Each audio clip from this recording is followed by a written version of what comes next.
સાંજે ઘરે આવીને જોયું તો ઘરે શું બનાવ્યું. ઘરે મહેમાન આવ્યા હતા અને હું દુકાને હતો, એટલે મમ્મીએ સાંજના ભોજનમાં ખમણ આપ્યા, દાળ ભાત બનાવ્યા હતા, રોટલી, સમોસા હતા. સાથે ટીવીમાં ક્રિશ પિક્ચર આવતું હતું, ક્રિશ મૂવી રિતિક રોશનનું, જે મોબાઈલમાં જોતો હતો અને હું જમવા બેસી ગયો હતો. સવારે ઉઠ્યો, જય યોગેશ્વર, જય શ્રી કૃષ્ણ, ગુડ મોર્નિંગ. તો સવારના વાગી ગયા 8. મેં નાઇટ ડ્રેસ પહેર્યો હતો રામા કલરનો. સવારના 8 વાગી ગયા છે. તો સૌ પ્રથમ નાવા ગયો, નાહી ધોઈને ફ્રેશ થયો. તો પછી સવારનો નાસ્તો કર્યો, ટીવી જોતાં જોતાં નાસ્તો કર્યો. તો એક ડીશમાં મેં ભાખરી લીધી, અડધી ભાખરી લીધા બાદ વાટકામાં ચા લીધો, ગરમ ચા હતો એટલે પવાલીમાં થોડોક ચા લીધો. પછી ભાખરી અને ચાને લઈને હું ટીવીવાળી રૂમમાં ગયો.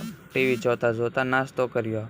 રાધા કૃષ્ણ સિરિયલ જોઈને જ હું નાસ્તો કરું છું, એટલે રાધા કૃષ્ણ સિરિયલ જોતો નાસ્તો કર્યો.